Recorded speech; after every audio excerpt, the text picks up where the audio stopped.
The funeral home smelled of lilies and furniture polish. That particular combination that exists nowhere else in the world except in rooms where people gather to say goodbye. Michael Simmons stood at the front of the chapel, his hand resting on the smooth mahogany of Sarah's casket, and counted the empty seats in the third row.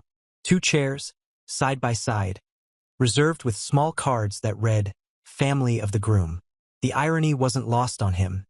Even in death, Sarah was still being introduced in relation to him, when she had been so much more than anyone's wife. Preparing and narrating this type of story takes a lot of time and effort. If you like the story, please like the video and subscribe to the channel. If you want to watch every story of our channel, turn on the bell icon. The morning had started with a text message. Not a call. His mother couldn't even give him that much. Just 14 words that had burned themselves into his retinas. "Michael, we can't make it today. The Hendersons are having their anniversary party. Sorry, honey." He'd stared at those words for 10 minutes, sitting on the edge of the bed he'd shared with Sarah for 6 years. The bed where she'd laughed at his terrible jokes and cried during sad movies and held him when his advertising pitch had failed spectacularly last spring. The bed she'd never sleep in again. His best friend Tom had arrived early, finding Michael still in his undershirt, the text message glowing on his phone screen. Tom didn't say anything, just helped him with his tie the way Sarah used to, looping it twice before getting it right. "They're not coming," Michael had said, his voice hollow. Tom's jaw had tightened, but he'd only nodded. "Then we'll be enough. Everyone else who loved her will be enough." But they weren't his parents. They were supposed to be there. Sarah had loved them in her patient, generous way.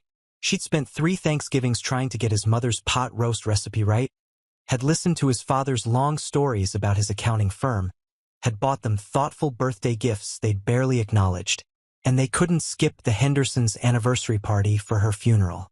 The service began at 10. Michael watched people file in, Sarah's colleagues from the hospital where she'd worked as a pediatric nurse, neighbors from their apartment building, college friends who'd driven hours to be there. His colleague Jennifer sat near the back, her eyes red-rimmed. Marcus from the creative team sat beside her. Even his boss, the notoriously cold Richard Vance, had shown up, though he checked his phone twice during the opening prayer. Sarah's parents sat in the front row, her mother's shoulders shaking with silent sobs. Her father, a tall man with silver hair, kept his arm around his wife, his face a mask of devastation. They'd lost their only child. Michael had lost his wife, and his parents were eating catered salmon and drinking champagne somewhere across town.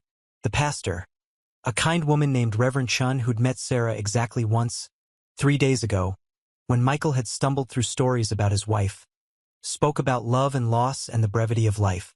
She did her best, but she didn't know Sarah. She didn't know about the way Sarah hummed while cooking, always slightly off-key. She didn't know about Sarah's collection of terrible puns that she'd text him during his work meetings. She didn't know that Sarah had wanted children, 3 of them, and they'd been planning to start trying this summer. When it was time for eulogies, Tom stood first. He talked about the time Sarah had helped him through his divorce, showing up at his apartment with pizza and ice cream and refusing to let him wallow. He talked about her laugh, which was too loud for her small frame, and how she'd once convinced the entire nursing staff to do a choreographed dance for a dying child's last birthday. Jennifer spoke next, her voice breaking. She talked about the double dates they'd gone on, how Sarah had given her advice about her own struggling relationship, how Sarah had believed in people even when they didn't believe in themselves. When Michael's turn came, he walked to the podium on legs that didn't feel like his own. He looked out at the gathered faces, 53 people, he counted, maybe more in the back, and felt the absence of 2 like a physical wound. "Sarah used to joke that I was married to my work," he began, his voice steadier than he'd expected. "She wasn't entirely wrong. I'm an advertising executive.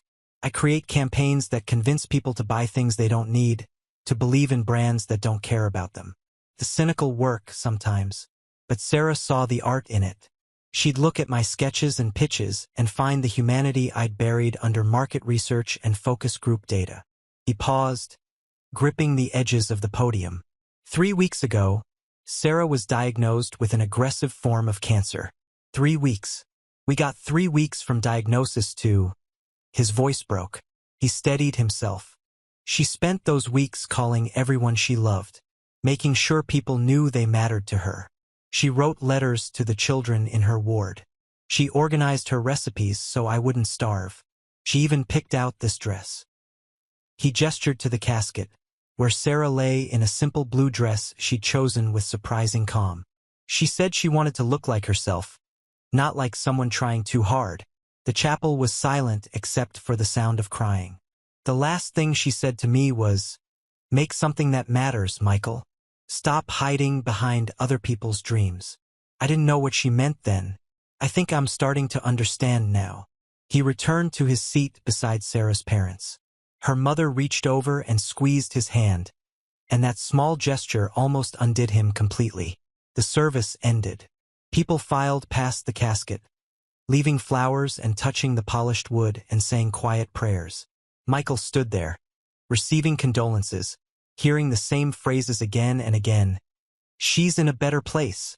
At least she's not suffering. Time heals all wounds. None of it helped.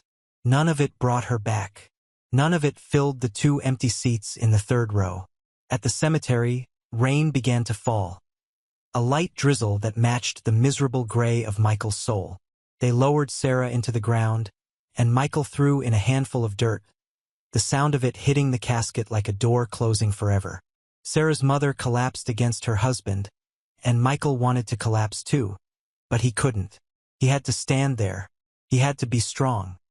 He had to be something other than the man whose parents had chosen a party over his wife's funeral. After it was over, after everyone had left except Tom, Michael stood at the grave alone. The headstone wouldn't be ready for weeks, but there was a temporary marker with her name, Sarah Elizabeth Simmons, 1992 to 2024. Beloved daughter, wife, friend, nurse. They didn't come, he said aloud, though Tom was too far away to hear. They didn't even call, just a text, like she was nothing, like this was nothing. The rain fell harder. Michael didn't move. He let it soak through his suit, let it mix with his tears, let it wash over him until he couldn't tell what was rain and what was grief. Tom eventually came and led him to the car. They drove in silence back to the apartment. Michael's apartment now, not their apartment, never again their apartment. Tom helped him out of his wet clothes, made him tea he didn't drink, sat with him until dark. "What do I do?" Michael finally asked. "How do I?" He couldn't finish the sentence. "How do I live without her? How do I forgive them? How do I wake up tomorrow and the day after and all the days after that?" Tom didn't have answers. No one did. That night, alone in the apartment, Michael opened his laptop. He didn't plan to work. Work felt impossible, irrelevant, stupid, but his fingers moved on muscle memory. He opened his design software, the programs he used to create ad campaigns, and he stared at the blank canvas. "Make something that matters." Sarah's last words echoed in his head. She'd always believed he was capable of more than selling soft drinks and luxury cars. She'd seen something in him that he'd stopped seeing in himself years ago, back when he'd first graduated with dreams of creating meaningful art, before the industry had beaten that idealism out of him. He began to design, not an ad, not a campaign, just an image, a portrait, sketched from memory and refined with the skills he'd honed over a decade of professional work. Sarah's face emerged on the screen. Her warm brown eyes, her knowing smile, the small scar on her chin from a childhood bike accident. He worked through the night, adjusting shadows and highlights, capturing the essence of her that photographs always seem to miss. Beneath the portrait, he typed words that came from somewhere deep and raw. Sarah Simmons, nurse, daughter, wife. Her funeral was today. My parents chose a party instead. She was worth more than that. She was worth everything. It wasn't an ad. It was a statement, a testimony, a scream into the void. He saved the file and closed the laptop as dawn broke. He hadn't slept. He hadn't eaten. He hadn't answered any of the concerned texts piling up on his phone. He'd just created something, and he didn't know what to do with it. Michael called in sick to work Monday, and Tuesday, and Wednesday. His boss, Richard Vance, sent a brief email. "Take the time you need. We'll cover your accounts. It was more compassion than Michael had expected from a man who once said that personal problems shouldn't affect professional output. The apartment felt enormous and suffocating at the same time. Sarah's things were everywhere. Her nursing textbooks on the shelf, her coffee mug still in the sink from that last morning, her slippers by the bed. Her sister offered to help clear things out, but Michael couldn't. Not yet. Maybe not ever. He spent hours staring at the design he'd created. Sarah's face looked back at him from the screen, so lifelike he kept expecting her to speak. The words beneath felt both too harsh and not harsh enough. On Thursday, Tom came by with groceries and found Michael still in the same clothes, still staring at the laptop. "You need to shower, man," Tom said, setting bags on the counter. "And eat. When's the last time you ate?" Michael couldn't remember. Time had become elastic, stretching and compressing in ways that made no sense. "I made something," he said, turning the laptop toward Tom. Tom studied the screen, his expression shifting from concern to something else. Surprise, maybe, or recognition. "Michael, this is wow. This is powerful. I don't know what to do with it." Tom sat down across from him. "What do you want to do with it?" Michael laughed, a bitter sound. "I want my parents to see it. I want everyone to see it. I want the world to know what they did. I want—" He stopped, shaking his head. "I sound crazy. You sound angry. You sound hurt. That's not crazy, that's human." Tom was quiet for a moment. "You know what you do for a living, right? You make people see things. You make them pay attention. You could do that with this." "How?" "Billboards," Tom said simply. "You design billboard campaigns all the time. You know every company in the city. You have connections." Michael felt something stir in his chest. Not hope exactly, but something adjacent to it. Purpose, maybe. Direction. That would cost thousands. Tens of thousands. "You have savings, don't you?" He did. He and Sarah had been saving for a house, for children, for a future that would never come now. The money sat in an account, mocking him with its uselessness. What was he saving for anymore? "It's crazy," Michael said again, but he was already mentally calculating costs, locations, reach. "Maybe," Tom agreed, "but you're going to do it anyway, aren't you?" Michael looked at Sarah's portrait on the screen. He thought about the empty chairs at her funeral. He thought about his mother's text message, so casual, so dismissive. He thought about his father, who hadn't even added his own words to the message, who'd let his wife speak for both of them. "Yeah," he said, "I am." The next morning, Michael showered and shaved for the first time in days. He put on clean clothes. He made coffee. He opened his laptop and got to work. He refined the design, making it billboard ready. He adjusted the resolution, the color balance, the text size for readability at a distance. He created multiple versions, vertical for digital screens, horizontal for traditional billboards, square for social media if it came to that. Then he started making calls. His first call was to Miranda Zhang at Apex Outdoor Advertising, a company he'd worked with dozens of times. She answered on the second ring, her voice cautious. "Michael, I heard about Sarah. I'm so sorry. How are you holding up?" "I'm not," he said honestly. "Miranda, I need a favor. A big one." He explained what he wanted: billboards throughout the city, the busiest intersections, the most visible locations. Digital screens if possible, where the image would rotate through the city's advertising cycle. He needed them up fast. He needed them everywhere. Miranda was quiet. "Michael, that's a lot of money. And it's personal. Companies might not want. I'll pay premium rates. Double if necessary. I just need this to happen." Another pause. "Send me the design." He did. He heard her intake of breath through the phone. "Okay," she said finally. "Okay. Give me 24 hours. I'll make some calls." His next call was to David Park at Citywide Digital, then to Susan Ramirez at Metro Billboards, then to every contact he'd cultivated over 10 years in the industry. Some said no immediately, too controversial, too personal, too risky. Others hesitated but ultimately agreed, swayed by Michael's reputation, his willingness to pay extraordinary rates, or simply the raw power of the image itself. By Friday afternoon, he'd secured 12 locations. By Monday, he'd secured 23. By Wednesday, 37 billboards across the city would display Sarah's face and the story of what his parents had done. The money drained from his savings account in massive chunks. He didn't care. What else was he going to spend it on? The house they'd never buy? The children they'd never have? The future that had died with Sarah? Tom helped him coordinate the installations. Jennifer, when she heard what he was doing, volunteered to help with the digital advertising components, setting up social media accounts to amplify the message.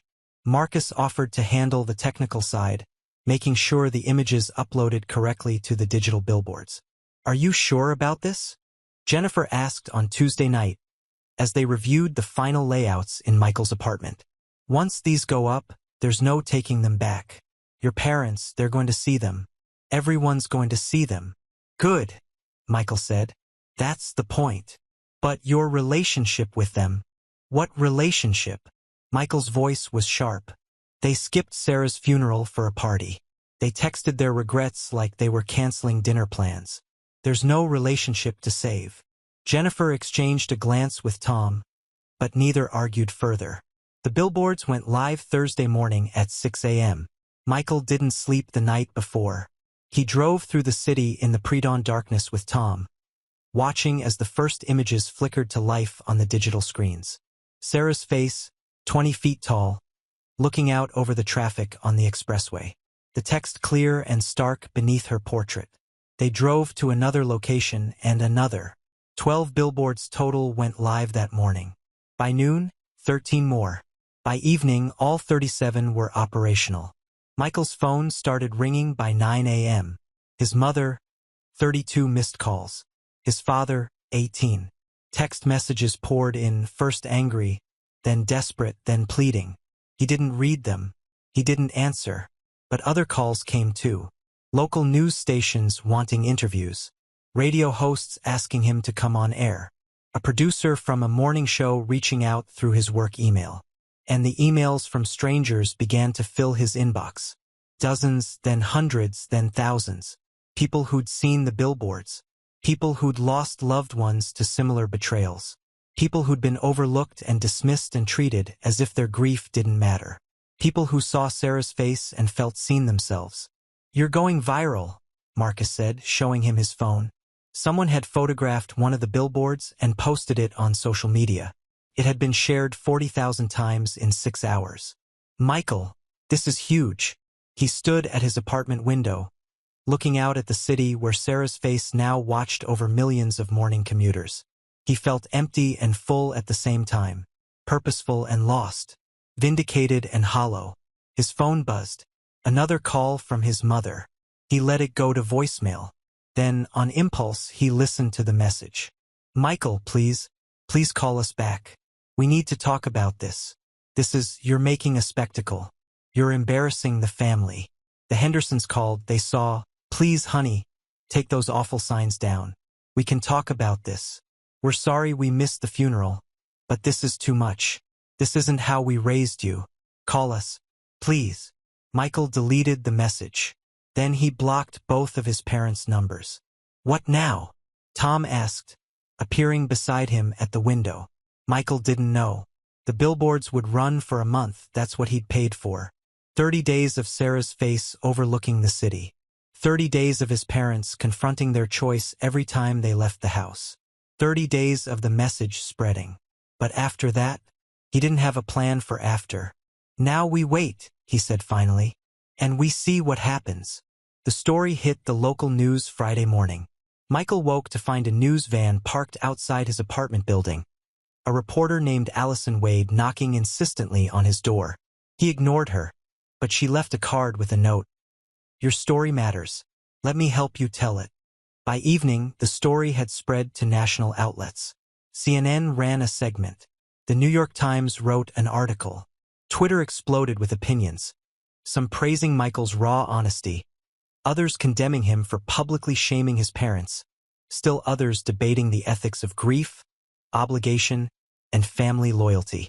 Michael's work phone, which he'd been ignoring for days, finally rang with a call he had to answer. Richard Vance, his boss.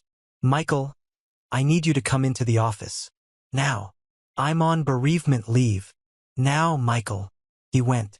Tom drove him, sensing that Michael was too fragile to navigate the city that now displayed his wife's face on every major thoroughfare.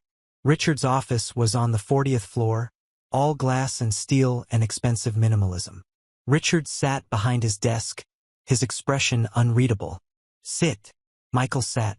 I'm not going to ask if you've lost your mind, Richard began. Because clearly you have. What I want to know is why you decided to use your professional skills and industry connections to launch a personal vendetta against your own parents. It's not a vendetta. It's the truth. The truth. Richard laughed, cold and sharp. The truth is you've created a public relations nightmare. Your parents have contacted the firm. They're threatening to sue you, us, everyone involved. They claim defamation, harassment. They say you've distorted what happened. They skipped my wife's funeral for a party, Michael said, his voice level. That's not a distortion. That's exactly what happened. Richard leaned forward. Michael, I liked Sarah. She was a good woman, and what your parents did was inexcusable. But this, he gestured vaguely at the window, toward the city beyond. This is career suicide. You've made yourself toxic. Clients are already asking questions. Henderson Industries, ironically, is threatening to pull their account because you've made them look like accomplices to family abandonment. The Hendersons threw the party, Michael said. They are accomplices. They threw a party. Your parents made a choice. Don't conflate the two. Richard sighed, rubbing his temples. I'm putting you on extended leave. Paid for now because I genuinely feel for what you're going through. But Michael, you need to fix this. Quietly, privately, take the billboards down, issue an apology, reconcile with your parents. Do whatever you need to do, but end this circus. And if I don't, then you'll be looking for a new job. And good luck finding one when vindictive son is the first result in a Google search of your name. Michael stood. Thanks for the advice, Richard. I'll think about it. He left the office knowing he wouldn't think about it at all. Tom was waiting in the lobby. How bad? I'm on leave. Maybe about to be unemployed. Worth it. Michael looked at his phone, at the flood of messages from strangers telling him he was brave. He was right. He was giving voice to everyone who'd ever been dismissed by the people who were supposed to love them. Yeah, it is. They went back to the apartment. More news vans had arrived.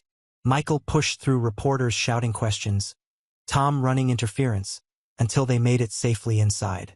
His laptop was open on the coffee table, the email inbox continuing to explode. Michael scrolled through messages at random.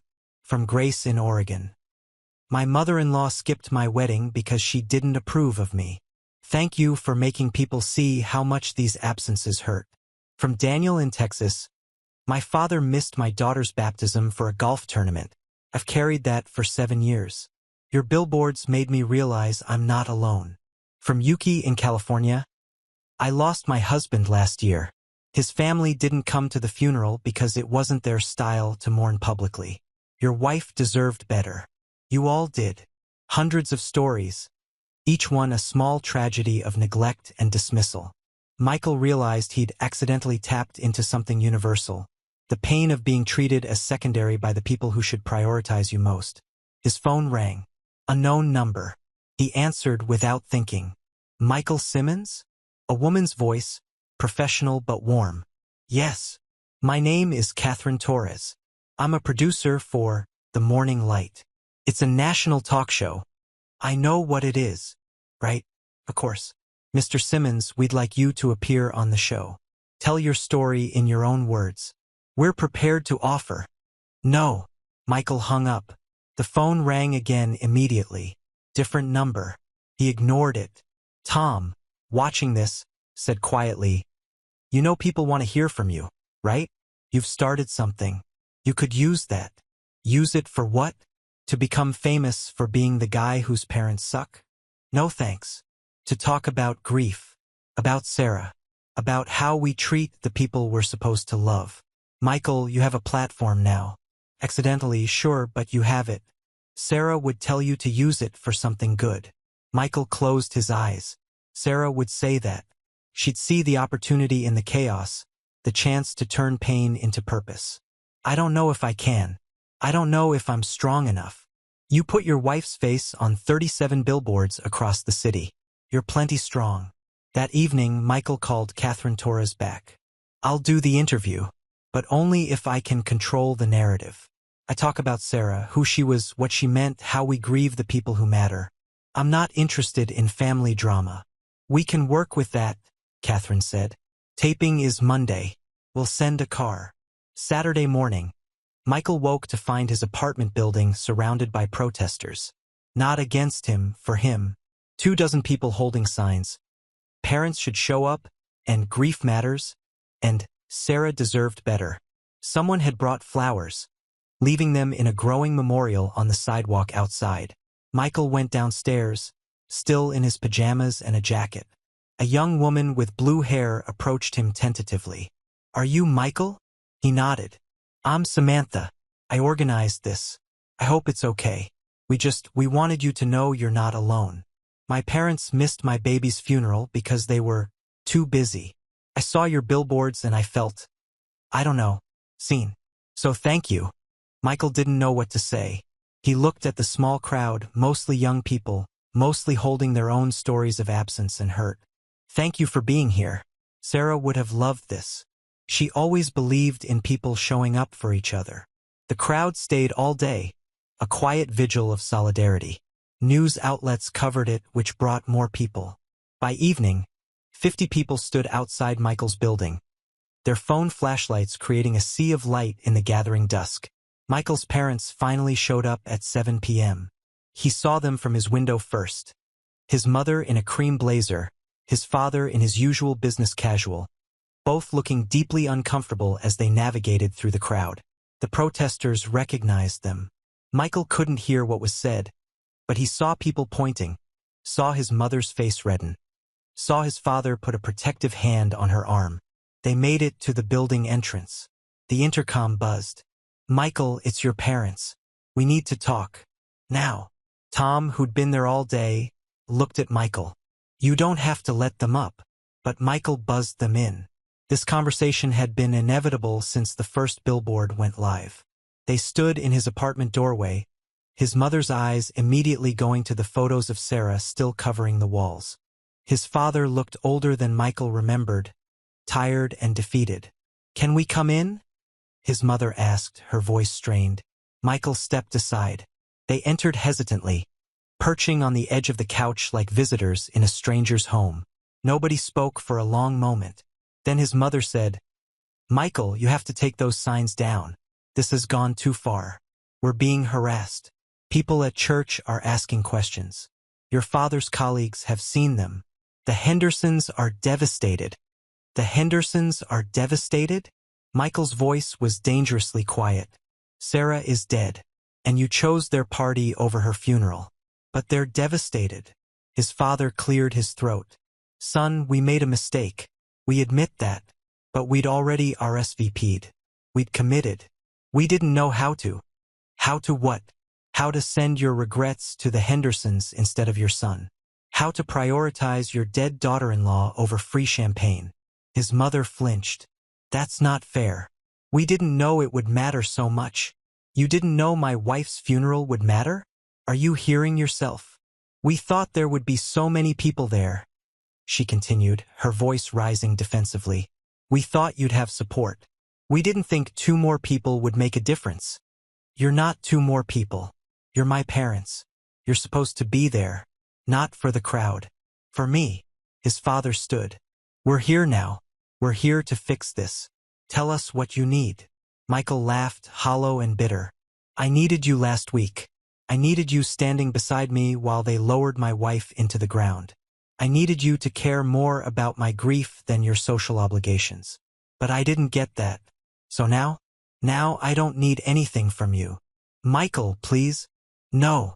He walked to the door, opened it. You need to leave. His mother started crying, real tears now. We're your parents. We love you. We made a mistake. You made a choice. Choices have consequences. He looked at them both, these people who'd raised him, who taught him to ride a bike and helped with homework and celebrated his achievements and criticized his failures. These strangers. Sarah used to make excuses for you. She'd say you were busy, you were distracted, you had your own lives. She saw the best in everyone, even when they didn't deserve it. But she's gone. And I see you clearly now. His father's jaw tightened. If you don't take those billboards down, we'll sue. We'll take you to court for defamation. Do it, Michael said. Sue me. Let a judge hear about how you skipped your daughter-in-law's funeral for a party. Let that be public record. I dare you. They left. His mother was still crying. His father's face was stone. Tom, who'd been silent in the kitchen, emerged once they were gone. You okay? Michael closed the door, leaned against it. I don't know. Ask me in a year. Monday morning, a black car arrived to take Michael to the studio. He'd barely slept, spending the night rehearsing what he wanted to say, how he wanted to talk about Sarah without breaking down on national television. The morning light filmed in a converted warehouse in Brooklyn. All exposed brick and artfully arranged furniture that was supposed to look casual but cost more than Michael's car. Catherine Torres met him in the green room, her smile practiced but genuinely warm. Thank you for doing this. I know it's not easy. Nothing's easy anymore, Michael said. The host, Diana Marshall, was a veteran journalist known for balancing empathy with tough questions. She sat across from Michael on the set, her expression kind but probing. Michael Simmons, thank you for being here. Let's start with Sarah. Tell us about your wife. And just like that, Michael found words pouring out. He talked about meeting Sarah in college, at a terrible poetry reading where they'd both been dragged by mutual friends. He talked about their first date at an arcade, where Sarah had destroyed him at every game. He talked about her work at the hospital, how she'd come home exhausted but fulfilled, carrying stories about brave kids fighting impossible odds. He talked about her laugh, her terrible singing voice, her inability to keep plants alive despite her best efforts. She sounds like she was a remarkable person, Diana said gently. She was ordinary, Michael corrected. In the best way. She wasn't famous or powerful. She just showed up for people. Every single day, she showed up. Which makes your parents' absence at her funeral even more painful. Michael's jaw tightened. They made a choice. I want people to understand that. This wasn't an emergency or an unavoidable conflict. They chose a social event over their son's grief. And then they were angry when I called them out publicly. Some viewers might argue that family conflicts should remain private, that this public campaign is a form of revenge. It's not revenge. It's truth. And if the truth makes people uncomfortable, maybe they should examine why. Michael leaned forward. Sarah spent 3 weeks dying. 3 weeks from diagnosis to death.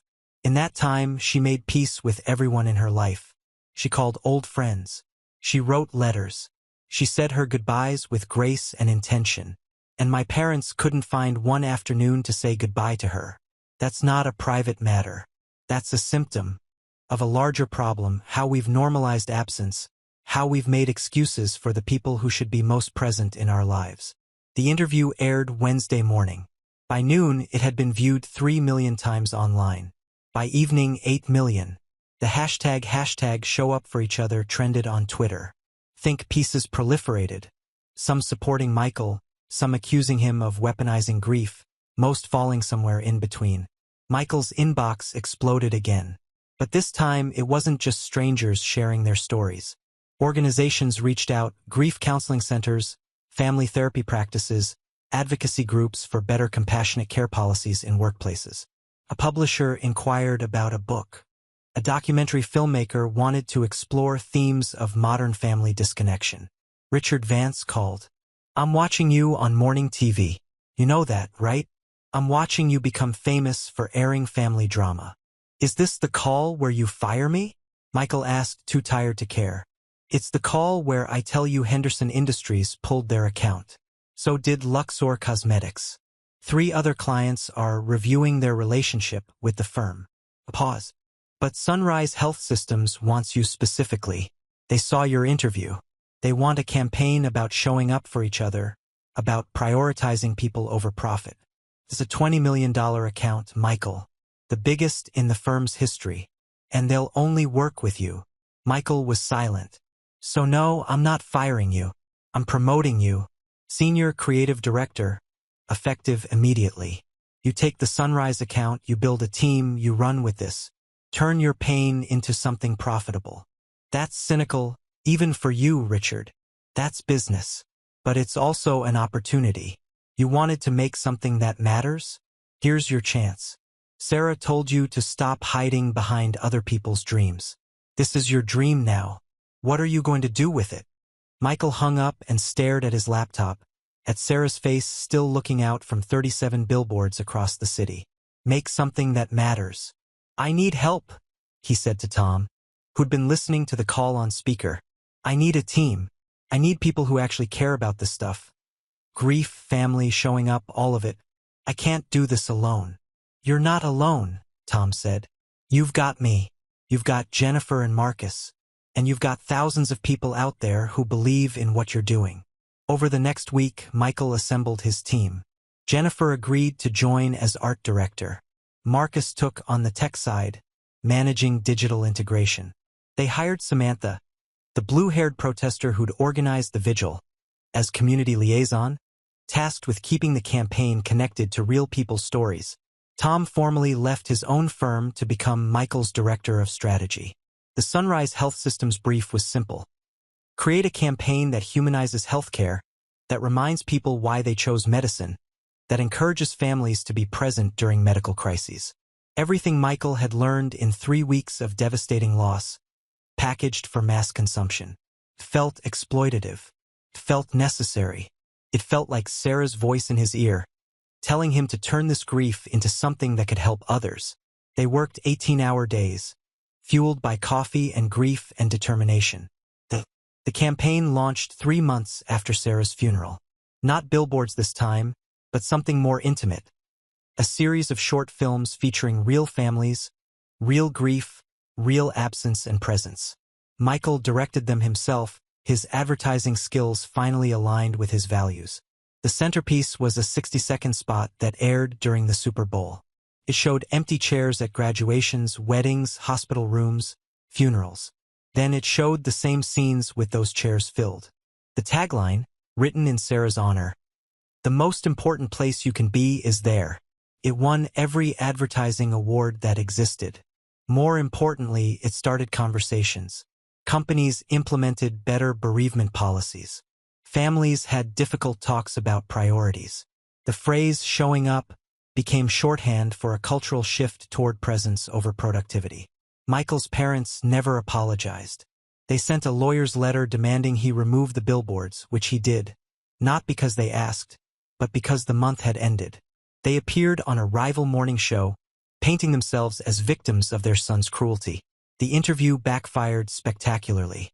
Public opinion was firmly against them. 6 months later, his mother called from a blocked number. Michael almost didn't answer. "I have cancer," she said without preamble. "Stage 3. Your father thought you should know." Michael felt nothing, then a wave of something. Not grief, not satisfaction, just exhaustion. "I hope you beat it. Will you come? If I... Will Dad cancel his golf game?" Michael asked, his voice flat. The line was quiet. Then, "That's cruel, Michael." "No, Mom. Cruel is texting your son that you're skipping his wife's funeral. Everything after that is just consequences." He hung up. He didn't block the number, but he didn't save it either. A year after Sarah's death, Michael stood at her grave with fresh flowers. The headstone was beautiful. Simple granite with her name, her dates, and the inscription he'd chosen. She showed up. Every single day, she showed up. Tom stood beside him as he had that first terrible day. "You doing okay?" "I miss her," Michael said. "Every day, I miss her. But I'm doing what she asked. I'm making things that matter. She'd be proud of you. She'd be disappointed in them." Michael didn't need to specify who. "But she'd tell me to forgive anyway. She was better at forgiveness than I am." "Maybe forgiveness isn't the goal," Tom suggested. "Maybe the goal is just to keep living." to honor her by becoming who she believed you could be. Michael thought about the Sunrise campaign, now expanded into a nationwide movement. He thought about the book he was writing, not about his parents but about Sarah, about grief, about the quiet heroism of showing up when it's hard. He thought about the foundation he'd established in her name, providing support for families dealing with sudden terminal diagnoses. His parents' empty chairs had created all of this. Their absence had revealed his purpose. "I'm getting remarried," Tom said suddenly. "Next spring. Small ceremony. And I want you to be my best man." Michael turned to him, surprised. "Tom, that's congratulations." "Who?" "Her name's Rachel. She's a teacher. You'll like her." She knew Sarah, actually. They volunteered together at the children's hospital. "Sarah set you up?" "Kind of. She mentioned Rachel to me about a month before." Tom stopped. "Before?" "She said Rachel was someone who showed up. Turns out she was right." Michael smiled, the first real smile in months. "I'll be there. Wouldn't miss it." As they walked back to the car, Michael's phone buzzed. An email from the publisher. The final edits on his book were approved. Showing Up, a memoir of love, loss, and the people who matter would hit shelves in 2 months. The dedication page read simply, "For Sarah, who showed up every day until she couldn't anymore. And for everyone who's ever been left in an empty room, wondering why the people who should care the most cared the least. You deserved better. We all did." Michael drove through the city, past the intersections where Sarah's face had once watched over morning commuters. The billboards showed other ads now: cars, phones, fast food. But people still stopped him on the street, recognizing him from the interview, from the articles, from the movement he'd accidentally started. "Thank you," they'd say. "You made me call my sister. You helped me set boundaries with my parents. You reminded me that presence is a choice." That evening, alone in the apartment, his apartment now, truly his, though Sarah's favorite mug still sat in the cabinet, Michael opened his laptop. He'd been commissioned to write an op-ed about modern family dynamics. The deadline was tomorrow. He stared at the blank page, then typed, "My wife died a year ago. My parents missed her funeral for a party. This is not a story about revenge. This is a story about what happens when we finally stop making excuses for the people who should love us most." The words flowed. Pain transformed into purpose, grief into clarity. Sarah had told him to make something that matters. Every day he tried to honor that final request. He'd never forgive his parents, but he'd learned to live with their absence, to build a life shaped by their failure to show up. They'd wanted him to take the billboards down, to be quiet, to pretend everything was fine. Instead, he'd turned his pain into a movement, his grief into art, his anger into action. Sarah would have laughed at the irony. His parents' worst moment becoming his defining one.